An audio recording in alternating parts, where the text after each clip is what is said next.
No coração de Uberlândia, uma mulher descobre que o amor da sua vida pode se tornar o seu maior inimigo. Laura sempre acreditou em parcerias, em dividir sonhos e contas, mas um dia percebeu que era a única sustentando um casamento afundado em promessas e dívidas. Quando o marido André exige que ela pague a dívida antiga da sogra, uma quantia alta, que ele dizia ser por amor à família, Laura se vê diante de um dilema impossível, mas o que André não sabia é que Laura tinha um plano. O sol nascia preguiçoso sobre Uberlândia, tingindo o céu com tons de cobre e azul. Laura já estava de pé antes das 6, como fazia todos os dias. Enquanto o café coava na cozinha pequena, ela olhava pela janela e pensava em como a vida dela havia se tornado previsível, uma rotina onde o silêncio falava mais do que qualquer palavra. André, o marido, ainda dormia. Espalhado na cama, respirava pesado, como se o mundo não existisse lá fora. Laura o observava em silêncio, tentando lembrar quando o amor havia virado cansaço. Nos primeiros anos, ele era gentil, engraçado, cheio de sonhos. Agora, só restava a sombra de um homem que se irritava com tudo e culpava o destino por qualquer coisa. Às 7 em ponto, ela saiu para o trabalho no hospital. Era enfermeira-chefe, admirada pelos colegas pela calma e pelo jeito firme com que resolvia as crises. Mas, naquele dia, a ligação que recebeu no meio do plantão fez seu estômago gelar. "Ah, Laura, é a Ruth." A voz do outro lado soava trêmula, quase teatral. "Eu preciso de ajuda, minha filha. É sério." Laura suspirou, apoiando-se na bancada. "O que foi agora, dona Ruth?"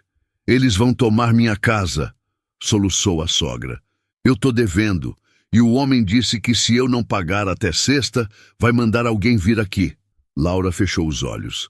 Aquilo já tinha se repetido tantas vezes. A cada 2 meses, uma nova tragédia, uma nova história, um novo pedido. Mas dessa vez, havia algo na voz da sogra que parecia diferente, mais urgente. Quando chegou em casa, André já estava lá, sentado à mesa com uma expressão grave. "Mãe me ligou", disse ele sem olhá-la. "A situação é séria." "Eu sei. Ela também me ligou." Ele levantou-se, aproximando-se. "Laura, você tem o dinheiro guardado. Pode resolver isso." Ela recuou um passo. "André, eu guardei esse dinheiro para nossa casa. Você sabe disso." "É a casa dela, Laura. A minha mãe. Você não entende o que é perder o que construiu a vida toda." Laura o observava, tentando decifrar se ele realmente acreditava no que dizia, ou se estava apenas repetindo um discurso ensaiado. "Quanto ela deve?" 180 mil, respondeu sem hesitar. "Mas dá para negociar." Ela soltou um riso seco. "Isso não é dívida de luz, André. É dinheiro demais." "Eu sei." Ele rebateu, com um olhar frio. "Mas se a gente não ajudar, ela pode morrer de desgosto." Aquela frase ficou ecoando na cabeça de Laura por horas. Pode morrer de desgosto. Era como uma chantagem emocional mascarada de preocupação. E o pior é que ela sabia. Se não cedesse, o inferno dentro de casa seria ainda maior. Nos dias seguintes, Laura fez contas, vendeu o carro e adiou planos. Viu anos de economia desaparecerem em transferências silenciosas. E ainda assim, não havia gratidão. Uma semana depois, Ruth a chamou em casa. "Você fez o certo, minha filha", disse, apertando-lhe as mãos. "Um dia, Deus vai te recompensar." Laura sorriu, mas o sorriso era amargo. No canto da sala, André observava tudo, impassível, com o olhar de quem vencia uma partida. Naquela noite, deitada ao lado dele, Laura ficou olhando o teto. A casa estava escura, e o único som era o do ventilador girando devagar. André dormia em paz, mas ela, não. Pela primeira vez, Laura percebeu que não era apenas o dinheiro o que haviam tirado dela. Tinham roubado a confiança, a autonomia e o respeito. Enquanto o relógio marcava 2h47, ela se levantou, foi até a cozinha e abriu o laptop. Digitou lentamente.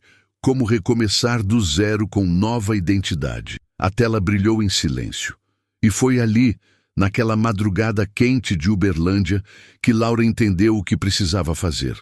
Ela não ia gritar nem pedir. Ia desaparecer e levar com ela o que realmente valia.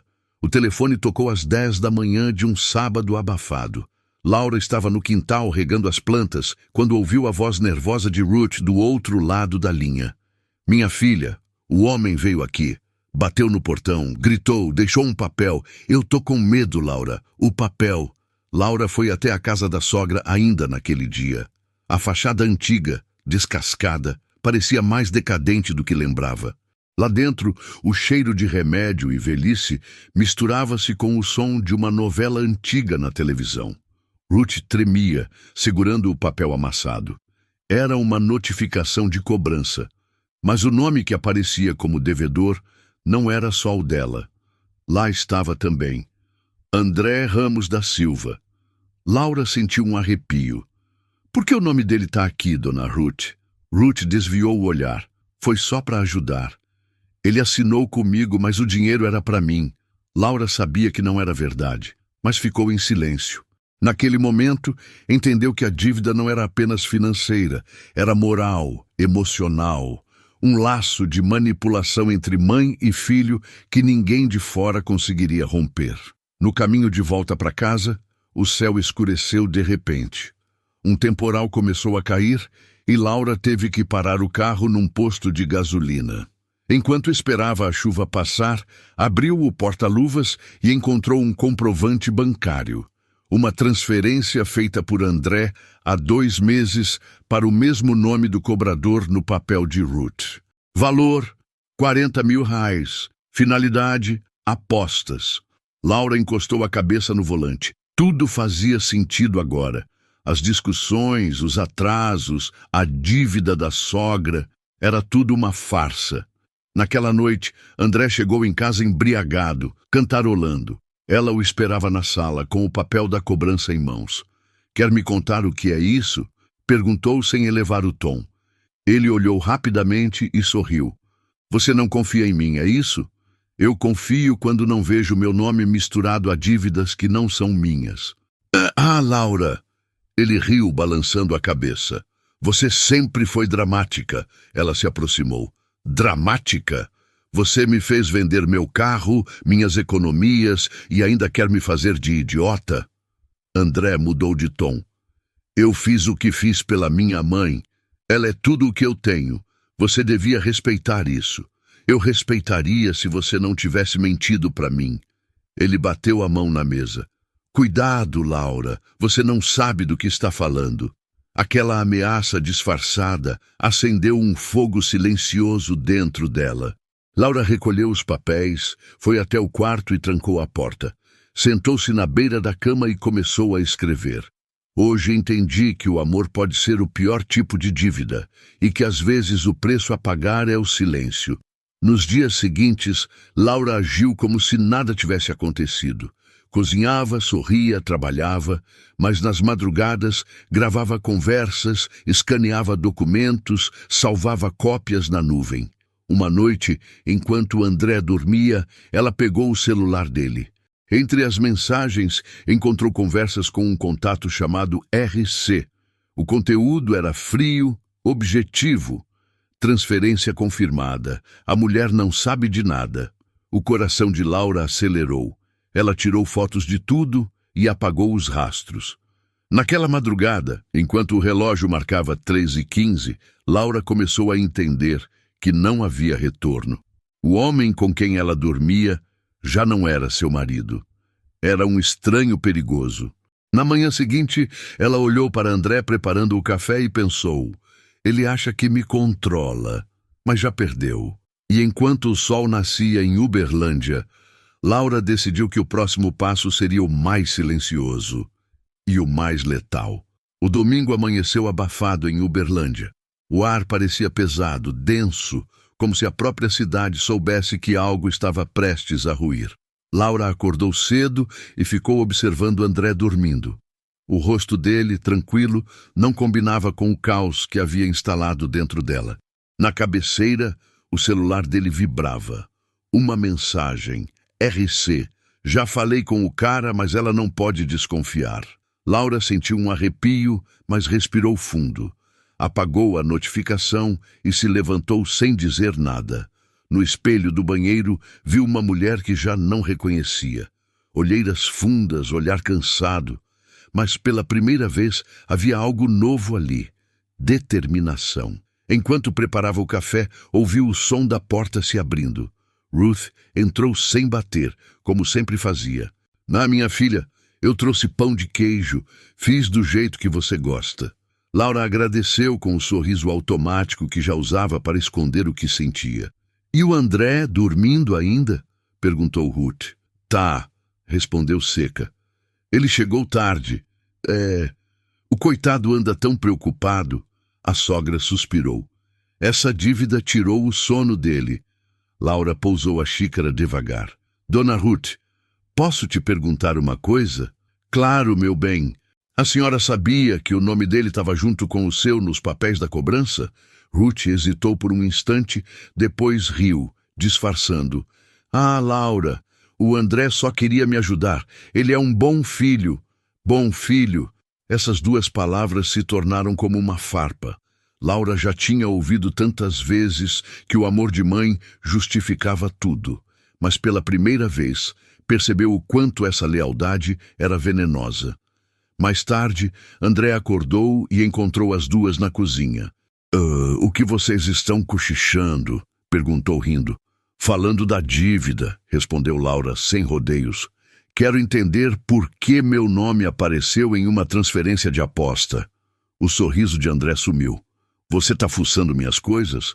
Tô tentando salvar o pouco que sobrou da minha vida. Ele se aproximou. O tom de voz era baixo, mas o olhar era de puro desprezo. Cuidado com as palavras, Laura. Você anda muito confusa ultimamente. Ruth interveio, como quem defende um filho injustiçado. André, calma. Ela tá nervosa. Depois virou-se para Laura. Minha filha, ele só quer o bem da gente. Laura olhou para ela e naquele instante entendeu tudo. Elas não falavam da mesma família. A família deles terminava na parede da cozinha. Ela era só a convidada que ficou tempo demais. No fim da tarde, Laura fez o jantar. André elogiou o tempero, Ruth contou piadas velhas e tudo parecia normal. Mas dentro dela, algo estava sendo escrito. Um plano simples, limpo, impossível de rastrear. Naquela noite, enquanto o marido dormia, Laura digitou em seu laptop passagens rodoviárias para São Paulo, sem documento. Abriu também o aplicativo do banco e começou a transferir pequenas quantias para uma conta antiga em seu nome de solteira. Tudo em silêncio. No dia seguinte, comprou um caderno novo e começou a anotar cada passo. Desligar rastreadores. Guardar cópias de documentos. Criar uma história de desaparecimento convincente. Ela sabia que não poderia fugir de qualquer jeito. Tinha que desaparecer de forma que parecesse um colapso, um sumiço sem explicação. À noite, André apareceu no quarto com um envelope. Trouxe os comprovantes da dívida da minha mãe, disse ele, para você parar de desconfiar. Laura pegou os papéis e folheou rapidamente. A assinatura dela estava em um dos contratos. Ela não lembrava de ter assinado aquilo. E naquele instante percebeu que a falsificação estava feita. Ele havia copiado sua assinatura. Laura levantou o olhar sem demonstrar nada. Obrigada, disse apenas. E quando André saiu do quarto, ela sentou na cama, pegou o celular e tirou fotos das páginas. Depois escreveu no caderno: ele falsificou. Tenho o que preciso. A partir dali, Laura não era mais a esposa submissa. Era a mulher que estava prestes a desaparecer e levar o inimigo junto. A chuva começou fina naquela madrugada, riscando os vidros como se o céu também estivesse conspirando. Laura olhou o relógio. 3h08. O barulho da respiração de André ao lado dela soava pesado, quase ameaçador. Era a hora. Ela se levantou devagar, evitando o ranger do assoalho. Pegou a mochila que havia deixado pronta, documentos falsos, algumas roupas, o pendrive com as provas da assinatura falsificada e R$ 3.000 em notas trocadas. Antes de sair, olhou o quarto uma última vez. A moldura do casamento, o perfume esquecido sobre a cômoda, a aliança sobre o criado mudo. Tudo parecia parte de uma encenação, de uma vida que não era mais dela. Na cozinha, deixou sobre a mesa uma carta. Não era um bilhete de despedida. Era um enigma. André, eu precisei ir. Nem toda dívida é de dinheiro. Às vezes a gente paga com a própria alma. L.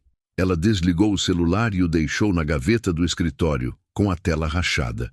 Um detalhe proposital para parecer descuido. Saiu pela porta dos fundos e caminhou até a rua deserta. Um táxi a esperava a 2 quadras dali. Rodoviária, disse em voz baixa. Durante o trajeto, olhava pela janela o reflexo da cidade adormecida. Cada poste que passava parecia marcar o fim de uma era. Ela não estava fugindo, estava se libertando. Na rodoviária, comprou uma passagem para São Paulo no nome de Clara Nunes. Um nome escolhido de propósito, comum, discreto, fácil de esquecer. Enquanto esperava o embarque, comprou um chip novo de celular e o escondeu dentro da bolsa. Às 5h20, o ônibus partiu. Laura respirou fundo. Quando a paisagem rural começou a engolir as luzes da cidade, ela finalmente chorou. Não por arrependimento, mas por alívio. O desaparecimento foi descoberto na manhã seguinte. André acordou e encontrou a cama vazia. Na cozinha, a carta. Ao lado, a aliança. Laura, chamou alto, andando pela casa. Nenhuma resposta. Pegou o celular e ligou para Ruth. Mãe, ela sumiu! Como assim, meu filho? Acordei e ela não estava aqui. Deixou uma carta estranha. Em menos de 1 hora, a polícia estava na casa. O delegado, um homem de voz grave e olhar frio, fez as perguntas de praxe. O senhor e sua esposa brigaram nos últimos dias? Não, nada sério. Ela parecia deprimida. Ela andava nervosa, mas nada fora do normal. O delegado folheou a carta. É curta demais. Não soa como um bilhete de suicídio. André tentou parecer indignado. Acha que eu faria algo com ela? Eu não disse isso, mas o senhor parece mais preocupado em se defender do que em encontrá-la. O comentário o desconcertou.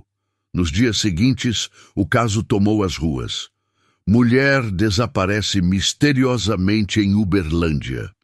Os vizinhos cochichavam. Os colegas de trabalho de Laura davam entrevistas à TV. Todos diziam a mesma coisa. Ela era calma, gentil, nunca falava de fugir. André começou a ser observado. A polícia descobriu que na noite anterior ao desaparecimento, ele havia feito uma movimentação bancária alta e que o valor era o mesmo depositado por Laura na conta da sogra dias antes. Ruth, apavorada, tentou defender o filho, mas as evidências não batiam. O nome de André começou a aparecer em conversas de bastidores, e a cidade, que antes o admirava, agora o olhava com desconfiança.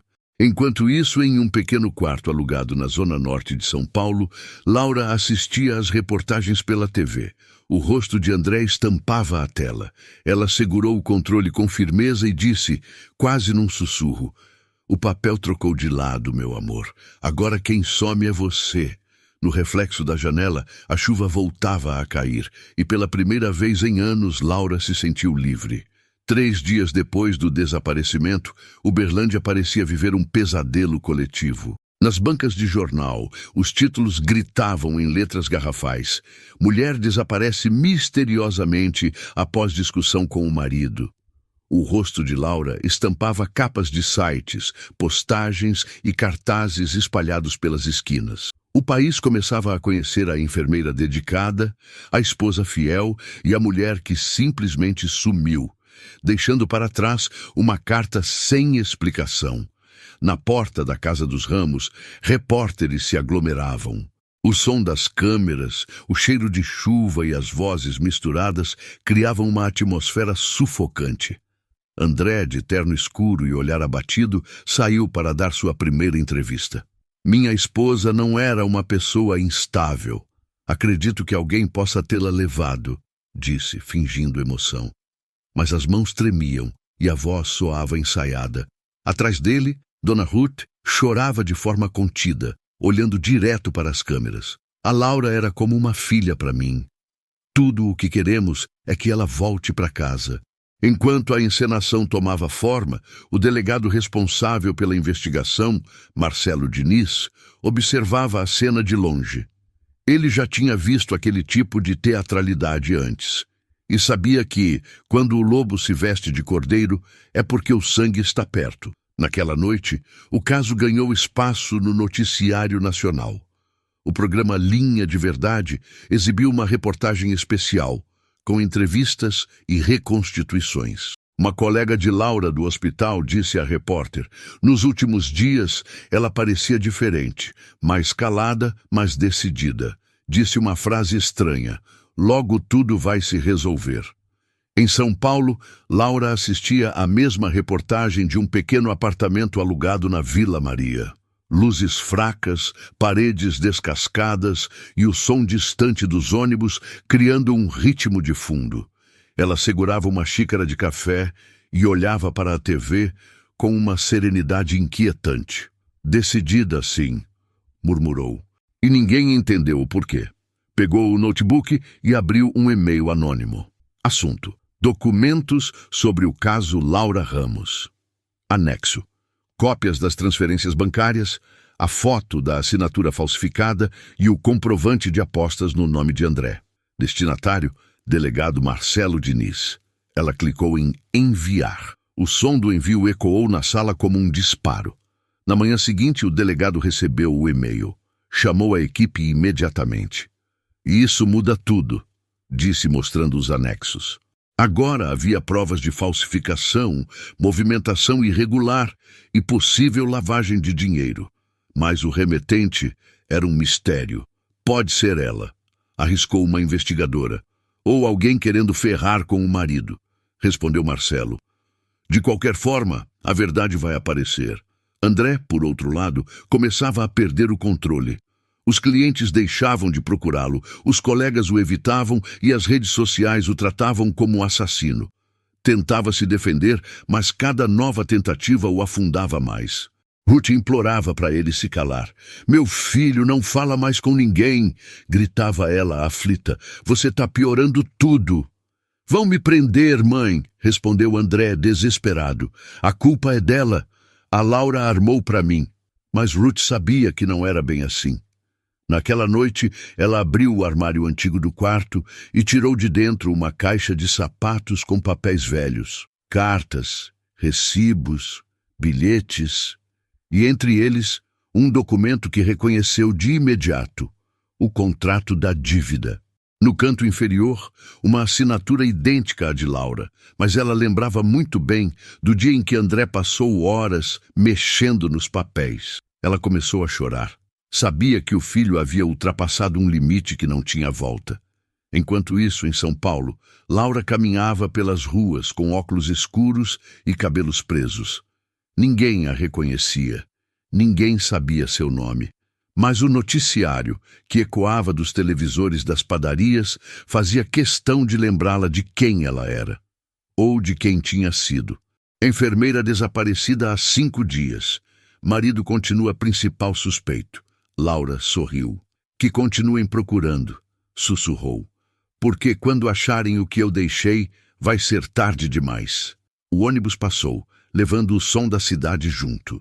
E Laura, invisível entre as pessoas, desapareceu mais uma vez. Dessa vez, dentro da multidão. A chuva havia parado, mas o céu de São Paulo ainda parecia carregado.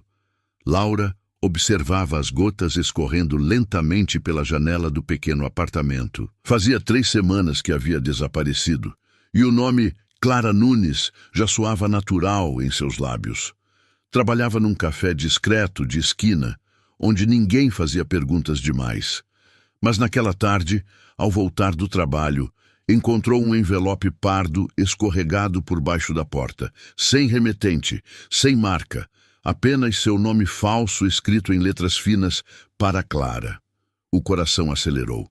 Sentou-se à mesa, respirou fundo e abriu o envelope. Lá dentro havia cópias de extratos bancários, escrituras e uma planilha com dezenas de depósitos irregulares. Na última página, o logotipo de uma ONG, Instituto Luz da Serra. Projeto Criança Viva. Laura sentiu o chão sumir. Ela conhecia aquele nome. Era a ONG onde André e Dona Ruth faziam um trabalho voluntário nos fins de semana. Meu Deus! Murmurou folheando as páginas. Os depósitos vinham de contas públicas, mas terminavam em nomes de empresas fantasmas, todas vinculadas à família Ramos. E em duas delas, seu nome aparecia como tesoureira auxiliar. Ela nunca tinha assinado nada, mas agora, nos papéis, ela era cúmplice de um desvio de mais de R$300 mil. Por um instante, a respiração ficou curta. Ela se levantou e foi até a janela. Lá fora, o barulho distante da cidade parecia zombar de sua calma. O desaparecimento não era mais fuga, era sobrevivência. Em Uberlândia, o delegado Diniz revisava as novas provas enviadas anonimamente. As transações confirmavam o envolvimento de André em um esquema de lavagem de dinheiro via ONG. Mas o que mais chamava a atenção era o nome de Laura entre os beneficiários. Se ela fugiu para se proteger, pode ser a chave do caso, disse a investigadora. Ou o alvo, respondeu Diniz. Porque quem monta um esquema assim não deixa pontas soltas. Naquela mesma noite, Laura recebeu um e-mail de um endereço estranho, anonsafeproton.com. Assunto: você não sabe quem está te ajudando.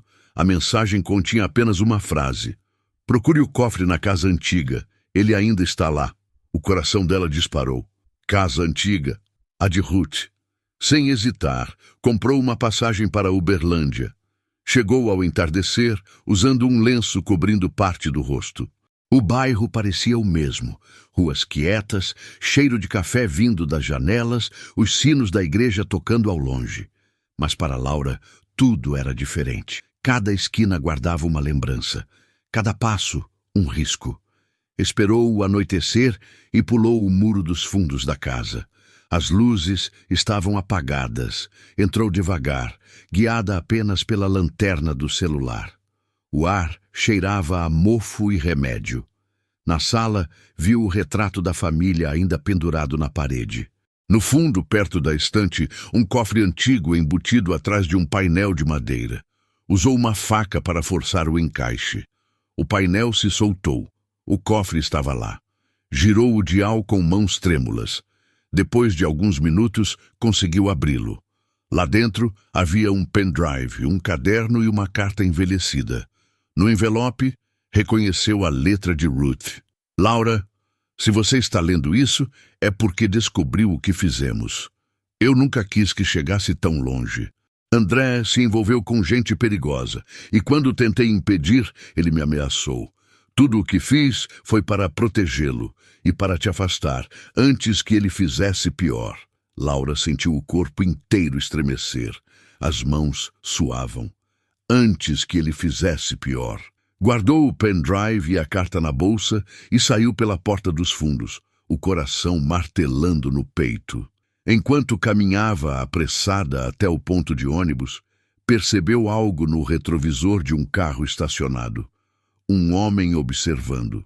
Ele acendeu um cigarro e fez contato visual direto. Laura acelerou o passo, sabia que tinha sido vista. E pela primeira vez desde que fugira, entendeu o tamanho do jogo em que estava envolvida. A dívida, a falsificação, o desaparecimento, tudo era apenas o início. Agora, o que estava em jogo era a própria vida. O ônibus balançava pelas ruas ainda escuras de Uberlândia quando Laura finalmente conseguiu respirar. As mãos tremiam.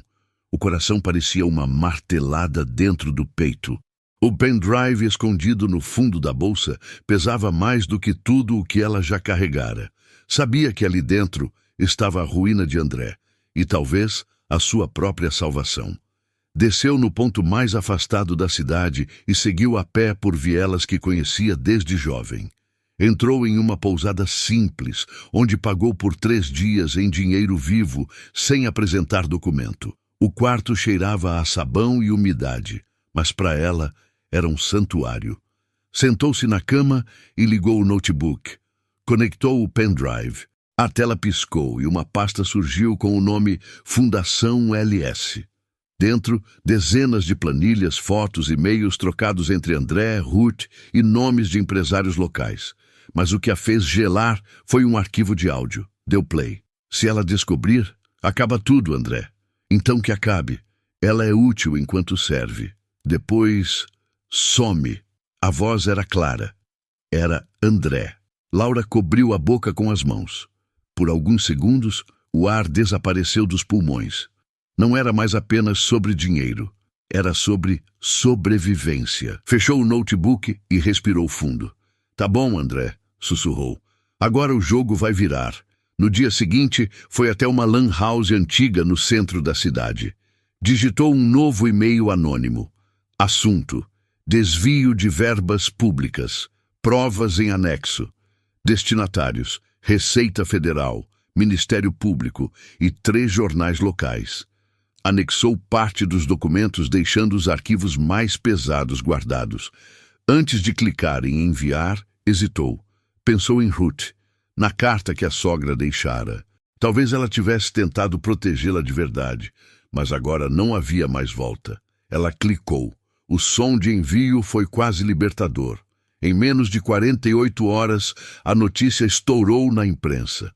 Desvio de verbas na ONG Luz da Serra, corretor de imóveis e sua mãe sob suspeita.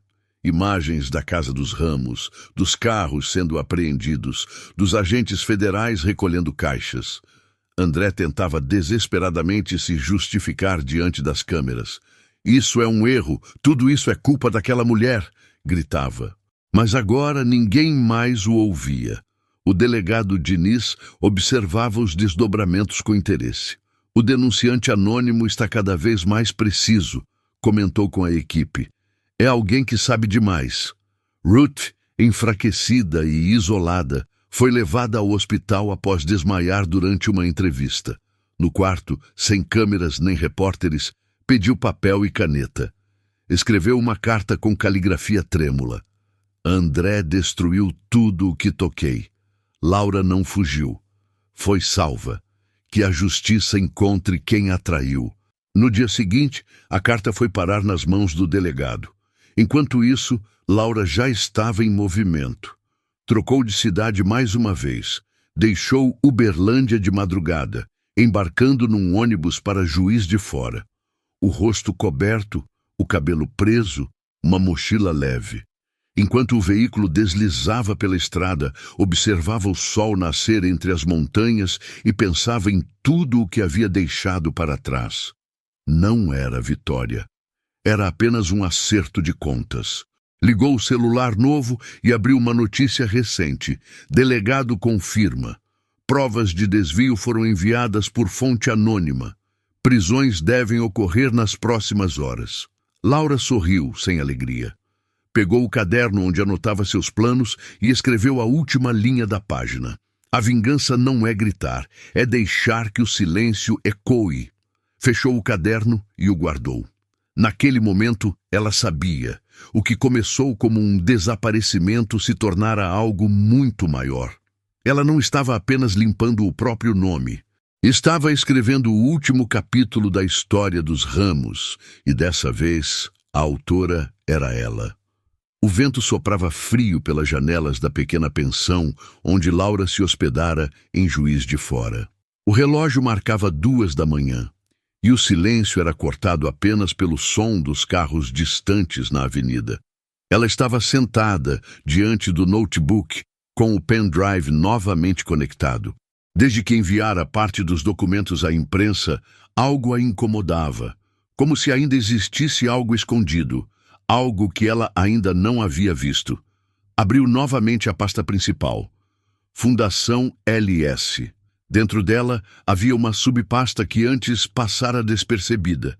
Privado, acessar somente após confirmação. O arquivo era protegido por senha. Laura franziu o senho. Tentou datas importantes. Aniversário de André, de Ruth, da ONG, nada. Até que lembrou de algo. Em uma conversa antiga, André dissera: tudo na vida gira em torno do 17 de maio. Era o dia em que ele fechara o primeiro contrato da fundação. Digitou 1705. A tela piscou. A pasta se abriu. Dentro havia 3 arquivos, 2 vídeos e um documento de texto. Ela começou pelo documento. Plano de contingência. Caso a operação seja descoberta, eliminar riscos imediatos. Risco 01, LRS. Laura Ramos da Silva. Medida. Desaparecimento controlado. Versão emocional. Risco 02 ou fuga. DRS. Dona Ruth Silva. Medida. Isolamento.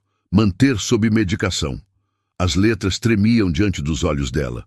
Desaparecimento controlado. Versão emocional. Tudo fazia sentido agora. As manipulações, o contrato falsificado, a carta. Ela não fugira de André. Ele a tinha planejado para desaparecer. As mãos dela começaram a suar. Abriu o primeiro vídeo. A imagem estava tremida, captada de um celular. André aparecia conversando com um homem de terno, dentro de um escritório. Ela está começando a desconfiar. Então se adianta. A gente já tem o histórico dela, os áudios de briga, as transações no nome dela. Vai parecer que ela fugiu. E se não parecer? A gente faz parecer. O vídeo terminou abruptamente. Laura recostou na cadeira sem conseguir respirar direito. Abriu o segundo vídeo e o sangue gelou. Era uma filmagem da própria casa. A sala, o corredor e ela, andando distraída, dobrando roupas, abrindo o armário. A câmera parecia escondida, filmando através da persiana. Meu Deus! Sussurrou. Ele me vigiava. Desligou o notebook e começou a andar pelo quarto. Precisava agir, mas agora sabia que mexera com algo muito maior e que André não estava sozinho. No dia seguinte, o noticiário estava em chamas. ONG investigada por desvio de verbas pode ter ligação com políticos da região. André estava sendo procurado. Ruth continuava internada. Mas Laura sabia que ele não fugiria sozinho. Ele iria atrás de quem o traíra. Comprou um chip novo, mandou uma mensagem ao delegado Diniz de um número anônimo. Há um vídeo no pendrive que liga André a pessoas perigosas. Se ele for preso, não o deixem sair em silêncio. Vocês ainda não sabem o que ele fez. Apagou o chip e o jogou num bueiro. Na mesma noite, arrumou as malas e foi para a rodoviária. Enquanto esperava o ônibus, olhou seu reflexo no vidro da bilheteria. Os olhos cansados, o rosto mais magro, mas a mesma expressão determinada. Uma mulher sentou-se ao lado e comentou ao acaso: "Parece que tá todo mundo fugindo de alguém hoje em dia, né?" Laura sorriu de leve. Às vezes, a gente não foge. Só muda de lugar para poder respirar. O alto-falante anunciou o embarque. Antes de subir, ela abriu o celular e leu a última manchete. Polícia Federal realiza operação contra grupo de corrupção. Mandados incluem nomes ligados à Fundação Luz da Serra. Laura guardou o aparelho e subiu as escadas do ônibus. Enquanto o motor roncava e a cidade ficava para trás, ela sussurrou baixinho: "Agora, André, é você quem vai desaparecer." O dia amanheceu seco e luminoso em Uberlândia. A praça em frente ao fórum estava tomada por repórteres, câmeras e curiosos. Cartazes com o rosto de André Ramos estampavam manchetes. O marido da mulher desaparecida vai a julgamento. Era o dia em que a cidade inteira veria o corretor de imóveis respeitado se transformar, diante das câmeras, no símbolo da hipocrisia. Dentro do salão principal, o ar era denso. Os ventiladores giravam preguiçosamente, mas ninguém parecia respirar. André entrou escoltado por 2 agentes, usando terno escuro, o rosto mais magro e um olhar de quem ainda acreditava poder enganar o mundo. O delegado Diniz estava presente, sentado entre os promotores. Do outro lado, uma mulher de chapéu e óculos escuros acompanhava tudo em silêncio, nas últimas fileiras da plateia. Laura. Ela tinha voltado, mas não para se vingar, e sim para ver o fim com os próprios olhos. Usava o nome falso nos documentos, hospedara-se num hotel distante e viera ao tribunal como qualquer espectadora anônima. Mas dentro dela, cada palavra que seria dita naquele lugar ecoaria como uma confissão pessoal. O juiz abriu a sessão. O promotor levantou-se e começou a falar. Senhoras e senhores do júri, o caso que presenciamos hoje é de uma frieza incomum. Um homem que construiu uma imagem de marido exemplar enquanto arquitetava um esquema de corrupção e manipulação capaz de falsificar a assinatura da própria esposa e planejar o seu desaparecimento. O murmúrio correu pelo salão. André manteve o olhar fixo na mesa sem expressão, mas a mandíbula tremia. O promotor exibiu então os vídeos encontrados no pendrive. A voz de André ecoou pelo sistema de som. Ela é útil enquanto serve. Depois, some. A sala inteira prendeu o fôlego. Laura sentiu as mãos suarem. O som daquela voz era como uma lâmina voltando a cortar feridas antigas. O promotor continuou. O acusado não apenas desviou verbas públicas e enganou a própria família, como também tentou incriminar sua esposa em um crime que ele mesmo cometeu. E quando ela desapareceu, tentou se passar por vítima. André se levantou, furioso. Mentira! Essa mulher está viva! Então onde ela está? Perguntou o promotor frio. Se o senhor sabe, nos diga. O réu ficou em silêncio. A tensão tomou conta da sala. Laura, do fundo, o observava com um misto de raiva e pena. Era a primeira vez que via André desde a noite em que fugira. E agora o homem diante dela parecia menor, desfigurado, vazio. O juiz pediu silêncio. Sente-se, senhor Ramos. O julgamento continuou por horas. Testemunhas, laudos, contas, e-mails, vídeos. A rede de corrupção veio à tona com nomes que iam muito além dos Ramos. Políticos, empresários, diretores de fundações. Um castelo de aparências desabando em público. No fim do dia, o juiz fez a leitura da sentença. André Ramos da Silva é condenado a 24 anos de prisão por falsificação de documentos, desvio de verbas públicas e tentativa de fraude processual. O som do martelo ecoou como um trovão. Ruth, doente e frágil, não compareceu. Laura fechou os olhos. Lágrimas escorreram, mas não de tristeza. Era alívio. Era justiça, fria, discreta e tardia. Quando André foi retirado da sala, os repórteres se empurravam para conseguir imagens. Ele passou próximo às fileiras, o olhar perdido, mas por um segundo pareceu sentir algo. Como se tivesse reconhecido aquele perfume, como se tivesse percebido que Laura estava ali. Os olhos se cruzaram por um instante, e antes que ele fosse levado, ela sussurrou quase sem mover os lábios. Agora, você está preso no mesmo silêncio que me matou. Ninguém ouviu, mas ele entendeu. Laura saiu discretamente do fórum, atravessou a praça e caminhou sem olhar para trás. O sol batia forte e pela primeira vez em muito tempo o calor não incomodava. Na bolsa, levava apenas um envelope. Dentro, a sentença e um bilhete que escrevera naquela manhã. O amor me ensinou a perdoar. A dor me ensinou a esquecer. Ela caminhou até desaparecer entre as ruas. E por trás, a cidade ainda comentava o escândalo, sem imaginar que a mulher que todos procuravam estava ali o tempo todo, assistindo ao fim de uma história que ela mesma escreveu. O mar de Paraty parecia um espelho de luz naquela manhã. O sol refletia na água como se o tempo, por um breve instante, tivesse decidido parar.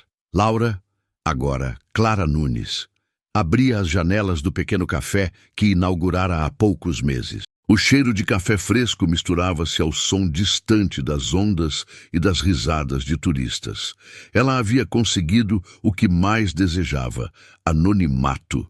O café chamava-se O Recomeço, um nome simples, escolhido com ironia e ternura. As paredes eram brancas, decoradas com livros velhos e fotografias em preto e branco de lugares que ela nunca visitou. Mas, de alguma forma, cada imagem representava uma vida que ela poderia ter vivido. Naquela manhã, uma senhora de cabelos grisalhos entrou e sentou-se perto da janela. Laura serviu o café e perguntou sorrindo: "Primeira vez em Paraty?" "Não", respondeu a mulher. "Mas é a primeira vez que me sinto em paz aqui." Laura sorriu de volta. Essa frase ficou ecoando nela o resto do dia. Primeira vez que me sinto em paz. Talvez fosse o destino brincando. No intervalo entre os clientes, sentou-se no balcão e abriu um caderno antigo. O mesmo em que anotara cada detalhe do plano que a salvara. Mas agora as páginas estavam quase todas preenchidas com receitas, ideias e frases soltas. Na última, escreveu: "Vingar-se não me devolveu o que perdi, mas me ensinou que o silêncio pode ser o mais alto dos gritos." Fechou o caderno, guardou-o na prateleira e voltou ao trabalho. No fim da tarde, o sol começou a cair, pintando o céu em tons de laranja e violeta. Laura saiu para fechar as portas do café. Enquanto apagava as luzes, percebeu algo sobre o balcão. Um envelope bege, sem remetente. O coração dela acelerou. Olhou ao redor. Ninguém. Abriu o envelope devagar. Dentro havia uma fotografia. Antiga. Ela e André sorrindo no dia do casamento. E no verso, uma frase escrita à mão: "Nem todos os fantasmas morrem." As mãos dela tremeram. Olhou novamente para a rua. Tudo parecia normal. O som de crianças brincando, o canto de um vendedor de cocadas, o barulho do vento. Mas por dentro, algo se movia. Uma sensação familiar. Guardou a foto, trancou o café e foi caminhando pela orla. O sol já havia se posto e as luzes dos barcos balançavam sobre o mar escuro. Sentou-se num banco de madeira e ficou ali, observando o horizonte. Por um instante, o medo tentou voltar, como uma onda que insiste em tocar a areia. Mas ela respirou fundo e disse em voz baixa: "Eu já enterrei o que me assombrava." De longe um homem observava, apoiado num poste. Usava um boné e óculos escuros.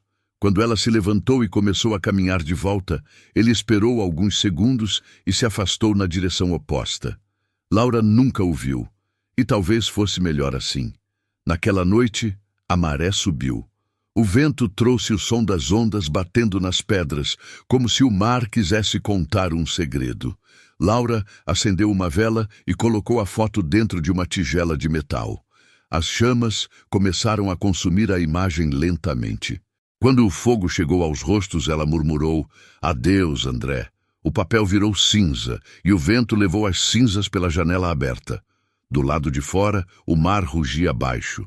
Laura olhou para o reflexo da lua na água e sentiu algo que há muito não sentia: leveza. Sorriu sozinha. Pela primeira vez o passado não doía, apenas existia. Deitou-se e fechou os olhos. O som do mar era quase uma canção de ninar. E quando o relógio marcou meia-noite, o vento soprou mais forte, balançando as cortinas. Sobre o balcão do café, o envelope vazio se moveu, e uma pequena fita vermelha escorregou para o chão.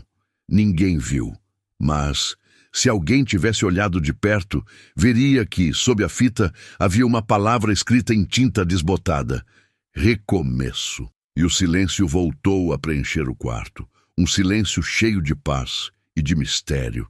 Há pessoas que somem para serem encontradas. E há aquelas que desaparecem para, enfim, se encontrarem. Se essa história tocou você, deixe o seu like, se inscreva em Histórias Vida em Cena e conte nos comentários. Você acredita que o amor pode sobreviver ao silêncio?